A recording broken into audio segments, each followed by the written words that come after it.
በዚህኛው የፕሮግራማችን ክፍል ደግሞ ስለ አርሰናል የግራ እግር ተጫዋቾች የምናነሳ ይሆናል። አርሰናል ብዙ የግራ እግር ተጫዋቾች በስብስብ ውስጥ ካካተቱ ክለቦች መካከል በሊጉ ቀዳሚው ነው። አርሰናል ለምንድን ነው ብዙ የግራ እግር ተጫዋቾችን በስብስብ ውስጥ ማካተት የፈለገው? በግራ እግር ተጫዋቾች ውስጥ ምን አይነት ጠቀሜታ እያገኘ ነው የሚለውን እስከ ቪዲዮ መጨረሻ ድረስ ከኛ ጋር አብራችሁ ከቆያችሁ የምንነግራችሁ ይሆናል። ሰላም ጤና ይስጥልን። የተወደዳችሁና የተከበራችሁ ውድ ቻናላችን ተከታታዮች እንዴት ናችሁልን? እግዚአብሔር ይመስገን እኔ በጣም ደህና ነኝ። የምትገኙት አራዳ ሜዳ ኦፊሻል ዩቲዩብ ገጻችን ላይ ነው። ለቻናሉ አዲስ ከሆናችሁና እንደዚህ አይነት ፕሮግራሞች ቶሎ እንዲደርሷችሁ የዩቲዩብ ገጹን ሰብስክራይብ በማድረግና የደወል ምልክቷን በመጫን የቻናላችን ቤተሰቦች እንድትሆኑ በአክብሮት እንጋብዛለን። እንዲሁ ደግሞ ዩቲዩብ ፕሮግራሙን ለብዙዎች ተደራሽ እንዲያደርገው የዩቲዩብ አልጎሪዝም ነውና ቪዲዮን ስትጀምሩ ላይክ እያደረጋችሁ መጀመራችሁን አስታውሱ። ለእናንተ የአንድ ሰከንድ ስራ ነው፣ እኛ ደግሞ ፕሮግራማችንን ቡስት ያደርግልናል። ስለዚህ ቪዲዮን ስትጀምሩ ላይክ እያደረጋችሁ መጀመራችሁን አትርሱ። የአራዳ ሜዳ ኮሜንታተር ተስፋ ወርቅ ሉልሰገድ አብሬያችሁ ቆይታ አደርጋለሁ። በዚህኛው ፕሮግራማችን ደግሞ ስለ አርሰናል የግራ እግር ተጫዋቾች እናነሳለን። አርቴታ ለምንድን ነው በተለይም በመከላከሉ ረገድ እንዲሁም ደግሞ በስብስብ ውስጥ የግራ እግር ተጫዋቾችን አብዝቶ መያዝ የፈለገው? ከሌሎቹ ክለቦች በተለየ ምን አይነት ጠቀሜታን ያገኝበታል የሚለውን እዚህኛው ፕሮግራማችን ላይ እንመለከተዋለን ማለት ነው። እንግዲህ ወደ ኋላ መለስ ብለን አንድ ተጫዋችን ማንሳት ተገቢ ነው። ፓብሎ ማሪ በአርሰናል በተለይም ደግሞ እንደው በታሪክ ውስጥ ስሙ መጻፍ የቻለ ተጫዋች ነው። ሚኬል አርቴታ ከዓመታት በፊት አርሰናልን በአሰልጣኝነት በተረከበ ጊዜ ለመጀመሪያ ጊዜ ወደ ክለቡ ያመጣው ወይም ያስፈረመው ተጫዋች ይህ የመሃል ተከላካይ ነው። ተጫዋቹ በእርግጥ በአርሰናል ያከናወናቸው ጨዋታዎች በጣም ጥቂት ናቸው። ከ2020 እስከ 2022 ጨዋታዎችን በእንግሊዝ እግር ኳስ ላይ ማከናወን ችሏል። ግን ደግሞ ታሪክ የማይዘነጋው ተጫዋች ነው። ምክንያቱም አርቴታ ልክ ወደ አርሰናል ከመጣ በኋላ በይፋ ያስፈረመው የመጀመሪያው ተጫዋች ማሪ በአርሰናል ከዛ በኋላ የመጀመሪያውን ጠጠር የወረወረ እና አርቴታ ለሚፈልገው ነገር ደግሞ ምን ያክል ተጫዋቾችን ከዚህ በኋላ ወደ ክለቡ ሊያመጣ ይችላል የሚለውን በደንብ ፍንጭ የሰጠ ተጫዋች ነው ማለት ነው። አርቴታ ይህንን ተጫዋች ወደ ክለቡ ሲያመጣ በተለይም ማሪ የተፈለገበት ትልቅ ምክንያት ነበር። በተለይም ደግሞ የአርሰናል መከላከል የአርሰናል ቡድንም አምባላንስር ነበር ወይም ደግሞ ባላንሱን የጠበቀ አልነበረም የሚል እምነት በአርቴታ በኩል ነበር። በተለይም ኡናይ ኤምሬ ክለቡን በያዙበት ጊዜ ከዛ በኋላ እሳቸውን በክለቡ ውስጥ እስከቆዩበት ጊዜ ድረስ ክለቡ ባላንስ አለው ወይም ደግሞ የመከላከል ቀጠናው በአጠቃላይ ቡድኑ ባላንሱን የጠበቀ ቡድን ነው የሚል እምነት አልነበረውም። ከዛ በኋላ ግን ይህንን ተጫዋች ማስፈረሙ ማሪ እንደምታውቁት የግራ እግር ተጫዋች ነው። ከዛ በኋላ ለሚሰራቸው ስራዎችና ለሚያስፈርማቸው ተጫዋቾች የመጀመሪያው መስፈንጠሪያ ማይልስቶን እንደሆነ ብዙዎች ይናገራሉ። ማሪን ካስፈረመ ከጥቂት ጊዜያት በኋላ ደግሞ ሌላኛውን የመሃል ተከላካይ የግራ እግር ተጫዋች የሆነውን ማጋሌሽን አርቴታ ወደ ስብስቡ አምጥቷል ማለት ነው። ከጥቂት ወራት ቆይታ በኋላ ከማጋሌሽን በኋላ ቢሆን ብዙ የግራ እግር ተጫዋቾችን አርቴታ ወደ ስብስቡ አምጥቷል። ዣኩብ ኪቪዮርን በ2023፣ ሪካርዶ ካላፊዮሪን በ2024 እንዲሁ ደግሞ በካራቦ ካፕ ጨዋታ ላይ ተሰልፎ በጣም አስገራሚ ብቃትን ያሳየው በዚህ በፓላሱ ጨዋታ ላይ ብዙዎች የተገረሙበት ፒየሮ ሂንካፔን ደግሞ በ2025 ወደ ስብስቡ መቀላቀል ችሏል ማለት ነው። እንግዲህ አርቴታ ለግራ እግር ተጫዋቾች ምን ያክል ፍላጎት እንዳለው ማሪን ካስፈረመ በኋላ በነበሩት ጊዜያት ላይ በደንብ መረዳት ይቻላል። አርቴታ ካሉት ወይም ደግሞ በአርቴታ ስብስብ ውስጥ ከተቀላቀሉ በርካታ ተጫዋቾች ወደ 30 የሚጠጉ ተጫዋቾች 13ቱ ወይም ደግሞ 43 በመቶ የሚሆኑት የግራ እግር ተጫዋቾች ናቸው። አሁንም በፕሪሚየር ሊጉ ቢሆን ብዙ የግራ እግር ተጫዋቾችን በመያዝ ወይም በመሰብሰብ አርሰናል ቀዳሚው ክለብ ነው። 44 በመቶ የሚሆኑ ተጫዋቾች በአርሰናል በኩል የግራ እግር ተጫዋቾች ናቸው። ከዛ በመቀጠል ሰንደርላንድን ነው የምናገኘው 43%፣ ማንቸስተር ሲቲ 36 እያለ ይቀጥላል። ትልልቆቹን ብታዩ ለምሳሌ ማንቸስተር ዩናይትድ 31% ነው የግራ እግር ተጫዋቾች አሉት። ቼልሲ 28 በመቶ የግራ እግር ተጫዋቾች አሉት። ከዛ ባለፈ ቶተንሃም ስፐርስ 17፣ ሊቨርፑል 15፣ ኒውካስል 14% የግራ እግር ተጫዋቾች አሏቸው ማለት ነው። እንደውም ዘቴሌግራፍ እንደገለጸው በትልልቅ በምንላቸው የአውሮፓ ሊጎች ላይ ያሉ የግራ እግር ተጫዋቾችን ብንመለከት በተለይ በአንድ ክለብ ውስጥ አቬሬጅ የሚባለው 27% ነው አንድ ክለብ የግራ እግር ተጫዋቾችን ሊይዝ የሚችለው። አርሰናል ግን በግራ እግር ተጫዋቾች ሀብታም ነው፣ የተትረፈረፈ የተጫዋቾች ሀብት አለው ማለት ነው። ኢቭን የአርሰናል ሰዎች መልማዮች ተጫዋቾችን በሚመለምሉበት ጊዜ አንድ ከሚመለከቷቸው ክራይቴሪያዎች መካከል ተጫዋቾች የግራ እግር ተጫዋቾች ቢሆኑ ይመርጣሉ። አርቴታ ለምሳሌ በልምምድ ማዕከል ላይ 10 የግራ እግር ተጫዋቾቹን 10 ከቀኝ እግር ተጫዋቾቹ ጋር አብሮ በለንደን ኮሎኒ የልምምድ ማዕከል ተጫዋቾቹን ሲያጫውታቸው እናያለን። የቀኝ እግር ተጫዋቾችን ብትመለከቱ ቲምበር፣ ከኋላ ዳቪድ ራያ ተሰልፈው ማለት ነው፣ ሳሊባ፣ ሞስኩዌራ፣ ቤን ዋይት፣ ዙብሜንዲ፣ ኤዜ፣ ራይስ፣ ትሮሳርድ፣ ማርቲኔሊ እና ቪክተር ዮኬሬስ የቀኝ እግር ተጫዋቾች ናቸው።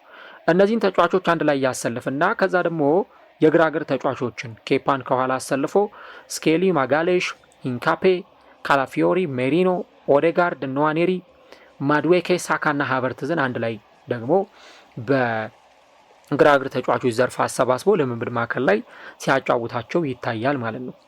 እንግዲህ ቅድም እንዳልኩት 44% የሚሆነው የአርሰናል ስብስብ የግራ እግር ተጫዋቾች ስብስብ ነው ብያችኋለሁ። 19ኙን ክለቦች ብትመለከቱ በአቬሬጅ 27 በመቶ ነው የግራ እግር ተጫዋቾችን ሊይዙ የሚችለው። ምናልባት ቅድም ሰንደርላንድን ስናነሳ 42% ስንል ነበር።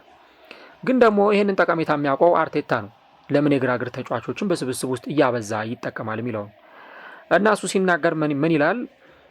ለቡድኔ ባላንስ የሚሰጡ ተጫዋቾች ናቸው እና በተለይም ደግሞ እነዚህ ተጫዋቾች በቡድኔ ውስጥ በመኖራቸው ምክንያት ቡድኔ ባላንሱን እንዲጠብቅ አድርገዋል የሚል ሀሳብን ይሰጣል።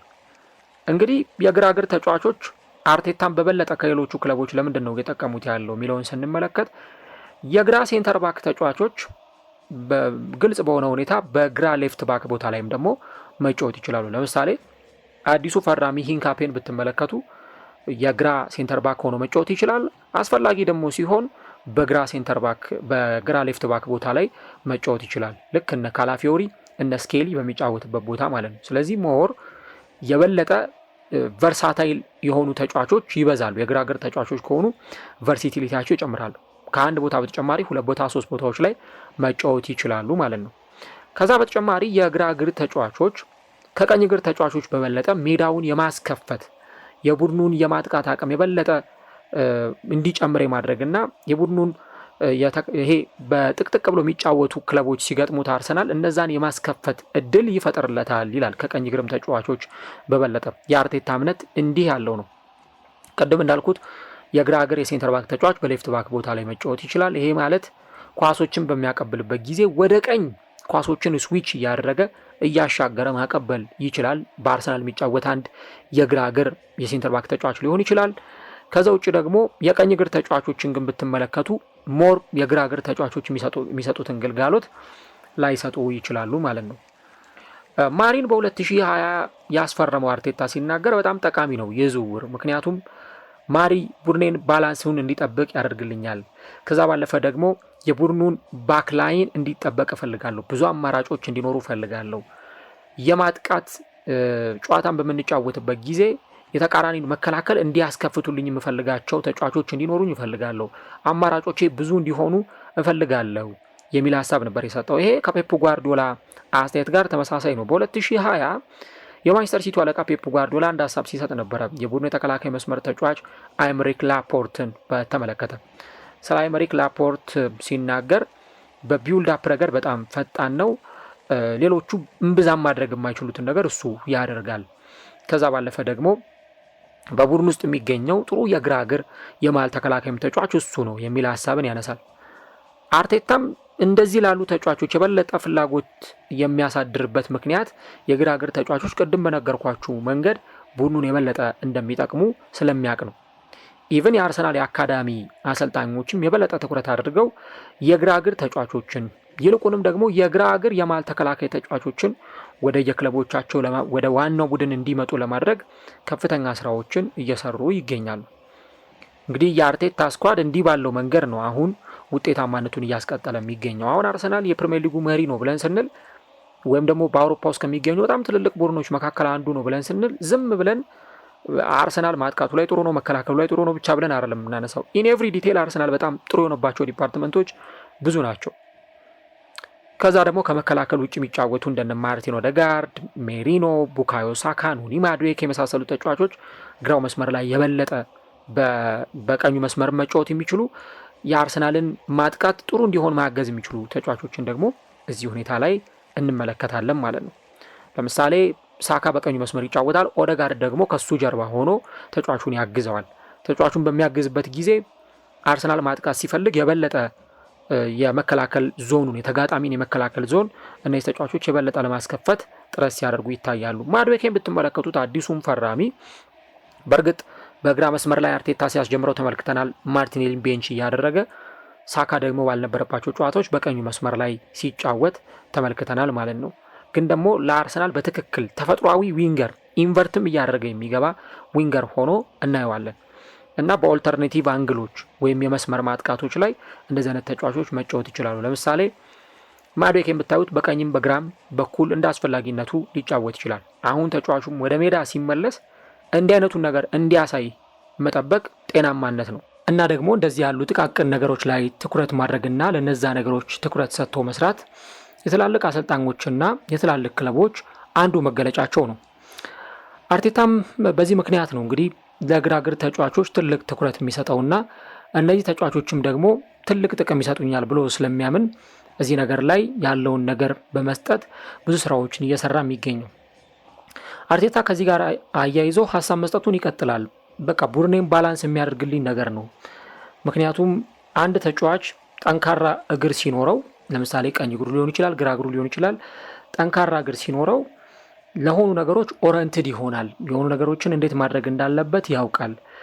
ከዛ ባለፈ ደግሞ የቱ ጋር ኳስ ማቀበል እንዳለበት፣ ምን አይነት ቁልፍ ኳሶችን መስጠት እንዳለበት በደንብ ይረዳል። እና ደግሞ ለማጥቃት በምትፈልግ ጊዜ ስፔሶችን ለማጥቃት በምትፈልግ ጊዜ እንዲህ አይነት ኢንቨርትድ እግር ያላቸው ለምሳሌ የግራ እግር ተጫዋቾች ሆነው ወደ ቀኝም እያዘነበሉ መጫወት የሚችሉ ወይ ደግሞ ወደ ቀኝ ተሻጋሪ ኳሶችን ማቀበል የሚችሉ ተጫዋቾች ሲኖሩ አሊያም ደግሞ በተፈጥሮ እግራቸው ጨዋታን መጫወት የሚያዘወትሩ ተጫዋቾች ሲኖሩ ኳሶች በተለያዩ መንገዶች ለተጫዋቾች ይደርሳሉ፣ ማጥቃት ለሚችሉ ተጫዋቾች ይደርሳሉ ማለት ነው። ስለዚህ ብዙ አይነት የግንኙነት መስመሮች ይኖራሉ የሚል ሀሳብ አለው እና እንዴት ባለ መንገድ ነው ክለቦች ዲፕሊ በጥልቀት ሊጫወቱ የሚችለው? ክለቦች እንዴት ባለ መንገድ ዶሚኔት አድርገው ጨዋታዎችን ሊወጡ ይችላሉ?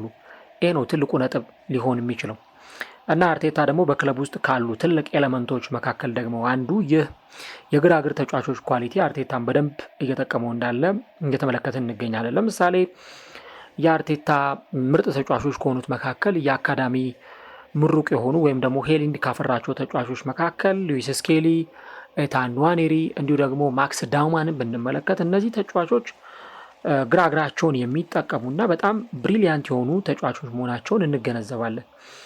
ስለዚህ አርሰናል ለዋና ቡድኑ የሚያስፈርማቸው ተጫዋቾች ብቻም ሳይሆኑ ከአካዳሚ የሚያመጣቸውም ተጫዋቾች ሞስትሊ እንደዚህ አይነት ነገር ላይ ፎከስ እንዲያደርጉ ይፈለጋል ማለት ነው። እንግዲህ በግራ እግር ተጫዋቾች በኩል ካነሳን ለምሳሌ በአርሰናል በኩል መሱት ኦዚልን በታሪክ እናስታውሰዋለን። በጣም ምርጥ የግራ እግር ተጫዋች ነው። ኢቭን በአርሰናል ብቻም ሳይሆን ዓለማችን ከተመለከተቻቸው ምርጥ የግራ እግር ተጫዋቾች መካከል አንዱ መሱት ኦዚል ነው። በቃ ቁልፍ የሆኑ ገዳይ ኳሶችን ለአጥቂዎች የሚያደርስ ሌሎች ተጫዋቾች የማያዩዋቸውን ቦታዎች እሱ ግን በቀላሉ ማየትና መረዳት የሚችል እነዛ ቦታዎች ላይ ኳሶችን የሚያቀብል ምርጥ የኳስ አቀጣጣይ ተጫዋች ነው። ምናልባት ብዙ ታክል ሲወርድ ወይ ደግሞ ሸርተቴዎችን ሲያደርግ ከዛ ባለፈ ከተጫዋቾች ጋር ሲታገል ዱኤሎችን ሲያሸንፍ ላታዩ ትችላላችሁ። ግን እንደዚህ አይነት ተጫዋቾች ደግሞ የሚጠቅሟችሁ እንደዚህ አይነት ቁልፍ የሆኑ ቦታዎች ላይ ኳሶችን በማቀበል ጎሎችን ለማስቆጠር ለክለቦችም ጭምር ይረዳሉ ማለት ነው። እና ደግሞ እሱ ራሱ አርቴታ በአማካይ መስመር ላይ ተጫውተው ያሳለፈ ነው። ከመሱት ኦዚልም ጋር በአንድ ክለብ ላይ ተጫውተው አሳልፈዋል፣ በዚሁ በአርሰናል ማለት ነው። ስለዚህ የግራ እግር ተጫዋቾችን አስፈላጊነት በደንብ የሚረዳ አሰልጣኝ ነው ማለት ነው። ከዛ ባለፈ ግን በእያንዳንዱ አንገሎች ላይ ደግሞ እንደዚህ አይነት ተጫዋቾች መኖራቸውን በተመለከተ እሱም ሀሳቡን ሲሰጥ እኔ ለምሳሌ 3 ወንድ ልጆች አሉኝ። ከ3 ወንድ ልጆች መካከል 2ቱ የግራ እግር ተጫዋቾች ናቸው እና ይሄ በጣም ሬር ነው የሚል ሀሳብ ይሰጣል።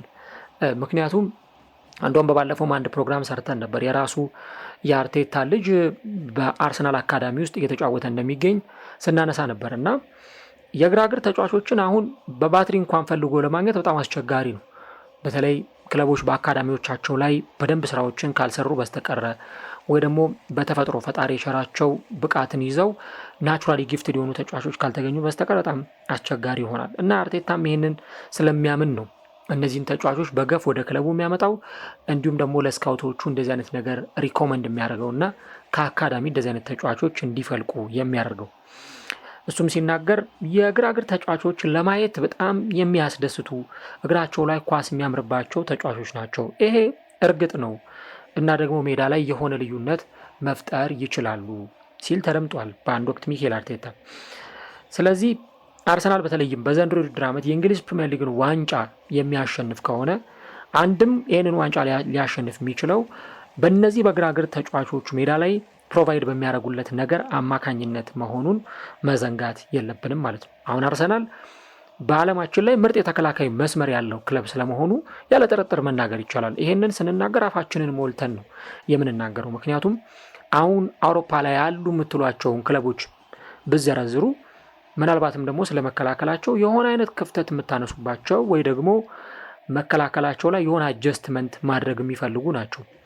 ሪያል ማድሪድ ለምሳሌ በስፔን ላሊጋ በጣም ጥሩ ቡድን ነው። ጥሩ አጀማመር አድርጓል። የላሊጋውን የደረጃ ሰንጠረዥ እየመራ ነው። ግን ደግሞ 5 ጎሎች በአንድ ጨዋታ ሲቆጠሩበት አይተናል በአትሌቲኮ ማድሪድ። ባርሳንም ብትመለከቱት እንደዚሁ በአንድ ጨዋታ በሴቪያ 4 ጎል ሲቆጠርበት ተመልክተነዋል። ከዚህ በተጨማሪ ሌሎቹንም ክለቦች ብትመለከቱ ለምሳሌ በእንግሊዝ ውስጥ ያሉ ክለቦችን እነ ቼልሲን፣ እነ ማንቸስተር ሲቲ፣ እነ ሊቨርፑልን ብታዩ ጎሎች በተደጋጋሚ ጊዜ ኮንሲድ የሚያደርጉ ክለቦች መሆናቸውን እናያለን። አርሰናል ግን በየጨዋታው ላይ ክሊንሺት እያስመዘገበ የሚወጣ አይደለም። የጎል ሙከራ ማድረግ ይቀርና ኢላማውን የጠበቀ ሙከራ እንኳን እምብዛም የማይሞከርበት ቡድን ነው። በካራባኦ ካፕ ጨዋታ ላይ እንኳን ብራይተንን 2-0 ሲያሸንፍ የተሞከሩበት ኢላማቸውን የጠበቁ ኳሶች በባለፉት ከተሞከሩበት ኢላማቸውን ከጠበቁ ኳሶች ጋር በድምር ሲነጻጸር ይሄኛው የበለጠ ሆኖ የምናገኘው አርሰናል በአንድ ጨዋታ ላይ ብዙም ኦን ታርጌት ሙከራዎችን ኮንሲድ የሚያደርግ ቡድን አይደለም ማለት ነው። እና ደግሞ አሁን እግር ኳስ ተቀይሯል። በፊት ከነበረው የበለጠ አፕግሬድ እያደረገ እየመጣ ነው። ምክንያቱም በፊት የነበረውን እግር ኳስ ለምሳሌ ብንመለከት ተጫዋቾች ፉልባክ ሚና ላይ የሚጫወቱ ወይ ራይት ባኮች ሊሆኑ ይችላሉ ወይ ደግሞ ሌፍት ባኮች ሊሆኑ ይችላሉ። እነዚህን ተጫዋቾች ስናይ ዋና ስራቸው መከላከል ነው። የግራ መስመር ተከላካይ ወይ የቀኝ መስመር ተከላካይ። ግን ከሆነ ጊዜ በኋላ ደግሞ የፉልባኮች ሚና እየተቀየረ መጣና ፉልባኮች መከላከል ብቻም ሳይሆን ማጥቃትን ደግሞ በደንብ የሚያግዙ ኦቨርላፕ እያደረጉ ወጥተው የሚጫወቱ ለማጥቃቱ ትልቅ አገልግሎትን የሚወጡ በቆመ ኳስ ላይ ትልቅ ኃላፊነት የሚሰጣቸው ተጫዋቾች ናቸው። ለምሳሌ በሊቨርፑል ከዚህ ቀደም ትሬንት አሌክዛንደር አርኖልድን ብንመለከት በቃ የአርኖልድ ክሮሶች ነው የሚባለው። በቃ የአርኖልድ ክሮሶች በጣም የተዋጣላቸው ናቸው። ቅጣት ምቶችን የሚመታ ተጫዋች ነው። የማዕዘን ምቶችን የሚመታ ተጫዋች፣ ከአካዳሚ የመጣ ተጫዋች መሆኑ ተጫዋቹን ደግሞ የበለጠ በዛ እየጎለበተ እንዲመጣ አድርጎታል ማለት ነው። ከዚህ ቀደም በሪያል ማድሪድ እንደነ ሮቤርቶ ካርሎስ አይነት ተጫዋቾች የቅጣት ምቶችን ሲመቱ ውጤታማ ሲሆኑ እናይ ነበር። ስለዚህ ከሆነ ጊዜ በኋላ የፉልባኮች ሚና የበለጠ የተቀየረ መምጣቱን እናያለን እና የግራግር የአርሰናል ተጫዋቾችን በብዛት በዚህ ቡድን ውስጥ ያላቸው ኢንቮልቭመንት ትልቅ ነው የሚባለው በክለብ ውስጥ እንዲህ ባለው ሚናም የሚፈለጉት መከላከሉ ላይ ብቻም ሳይሆን አንድም ከመከላከሉ ጋር ተያይዞ ብዙ ቦታዎች ላይ መጫወት ስለሚችሉ አንድ የግራግር ተጫዋች ሴንተር ባክ ሆኖ መጫወት ይችላል፣ ሌፍት ባክ ሆኖ መጫወት ይችላል። እንደውም አሁን የሚባለው ሉዊስ ስኬሊን ለምን አማካይ አድርጎ አያጫውተውም? ኢንቨርትድ አማካይ አድርጎ አያጫውተውም? ልክ በአትሌቲኮ ማድሪዱ ጨዋታ ላይ እንደተመለከት ነው። እዛ ጨዋታ ላይ በተለይ ማርቲኔሊ ላስቆጠራት ጎል የሉዊስ ስኬሊ አሲስት በጣም የተዋጣለት ነበር እና ብዙዎች ይህንን ከተመለከቱ በኋላ ከዛም በፊትም ቢሆን በቃ የልጅ መሀል ሜዳ ላይ መጥቶ መጫወት አለበት የሚሉ ሀሳቦቻቸውን ሲያነሱ እንሰማለን። ከዛ ባለፈ ደግሞ እንደዚሁ ዜንቼንኮ ከዚህ በፊት ወደ መሀልም እየመጣ በተለይ በዩክሬን ብሔራዊ ቡድን ሲጫወት ሞስትሊ ወደ መሀል ሜዳ እየመጣ ሲጫወት የምናየው ተጫዋች ነው ማለት ነው። ስለዚህ አርሰናል ውስጥ እንደዚህ አይነት ተጫዋች የመብዛታቸው ቁልፉ ሚስጥር በቨርሲቲሊቲ አርሰናልን በደንብ እንዲጠቅሙ ከመታሰብ ጋር ተያይዞ ነው እና በአርሰናል አሁን በጣም ብዙ የግራግር ተጫዋቾች የተሰበሰቡበት ቀዳሚው ክለብ መሆኑን እያነሳ እንገኛለን ማለት ነው። ስለዚህ ዘንድሮ አርሰናል ወደ ኤምሬትስ ስታዲየሙ ዋንጫ ይዞ የሚመጣ ከሆነ በዋንጫዎች ረገድ ውጤታማ የሚሆን ከሆነ እነዚህ የግራግር ተጫዋቾች የበለጠ የሚረዱ አርሰናልን የሚያግዙ ተጫዋቾች መሆናቸውን ማንሳት በጣም አስፈላጊ ነገር ነው። በእርግጥ በዓለማችን ላይ አርሰናል ብቻም ሳይሆን ሌሎች ክለቦችም የግራ እግር ተጫዋቾቻቸው ላይ በደንብ ትኩረት አድርገው እየሰሩ ይገኛሉ። የግራ እግር ተጫዋቾች ሪሶርሶቻቸውን በማብዛት በመጠቀም ምክንያቱም አሁን በፊት እንደነበረው አንድ ቦታ ላይ ብቻ የሚጫወት ተጫዋች እምብዛም በሆነ ክለብ ውስጥ አስፈላጊ ሆኖ አናየው። ብዙ አይነት ሚናን የሚወጡ ተጫዋቾች፣ ቨርሳታይል የሆኑ ተጫዋቾች አሁን ባለው የሞደርን ፉትቦል በጣም የሚፈለጉ ናቸው። ለምሳሌ ካላፊዮሪን ብትመለከቱት በሴንተር ባክ ቦታ ላይ መጫወት ይችላል። በግራ የመከላከል ቦታ ላይ ወይም ሌፍት ባክ ቦታ ላይ መጫወት ይችላል። ረጃጅም የመልስ ውርወራዎችን ይወረውራል። ቲምበርም በተመሳሳይ በተቃራኒ አቅጣጫ በቀኙ መስመር በኩል ማለት ነው። ስለዚህ እንዲህ አይነት ተጫዋቾች የበለጠ አስፈላጊ መሆናቸውን አርቴታ በደንብ ተረድቶ ያንን ትኩረት ሰጥቶ እየሰራበት ይገኛል እና እንግዲህ አርሰናል ዘንድሮ በእያንዳንዱ ዲፓርትመንት ነው በጣም በጥንቃቄ እየሰሩ የሚገኙት። በመከላከሉ ረገድ በምርጥ ተከላካዮቻቸው ስብስብ፣ ከዛ ባለፈ በአጥቂዎቻቸው፣ በአማካይ መስመር ተጫዋቾቻቸውም ጭምር የበለጠ ክለቡ ውጤታማ እንዲሆን እያደረጉ የሚገኙ በጣም ብዙ ነገሮች አሉና እንግዲህ ክለቡ አሁን በ4 ነጥብ ልዩነት ፕሪሚየር ሊጉን እየመራ ይገኛል። ምናልባት ይሄንን ነገር የበለጠ እያጎለበተውም ሲሄድ ልንመለከት እንችላለን። በ14 ጨዋታዎች አርሰናል እስካሁን ድረስ በተመለከትናቸው ጨዋታ መርሃ ግብሮች 9 ፕሪሚየር ሊግ እንዲሁ ደግሞ 3 የአውሮፓ ቻምፒዮንስ ሊግ 2 የካራቦ ካፕ ጨዋታዎች ላይ እንግዲህ 14 ጨዋታዎችን አርሰናል ተጫውቶ በ11ዱ ክሊንሺት ጠብቆ የወጣ ቡድን ነው። 11 ጨዋታዎች ላይ ጎል አልተቆጠረበትም፣ 3 ግቦች ብቻ ነው የተቆጠረበት እና ምን ያክል መከላከሉ በጣም ጠንካራ እንደሆነ በዚህ አይነት ሁኔታ አይተን መረዳት እንችላለን። እና እንግዲህ እናንተ ስለዚህ ሁኔታ ምን ትላላችሁ? በተለይ የአርቴታ ኢቮሉሽን ከጊዜ ወደ ጊዜ አርሰናልን አንድ ደረጃ የበለጠ ከፍ እያደረገው እየመጣ እንዳለ እየተመለከትን እንገኛለን። እስቲ እዚህ ላይ የገባችሁ ሀሳቦቻችሁ ልጽፉልን ትችላላችሁ። ከዛ ደግሞ እናንተ በእግር ኳስ ማየት ዘመናችሁ ከተመለከታችኋቸው ምርጥ የግራ እግር ተጫዋቾች መካከል ጥሩ ብትባሉ ማንን ትጠራላችሁ? ማንን ታስቀድማላችሁ? የሚለውን ኮሜንት መስጫው ላይ የገባችሁ ሀሳቦቻችሁን ልታጋሩ ትችላላችሁ።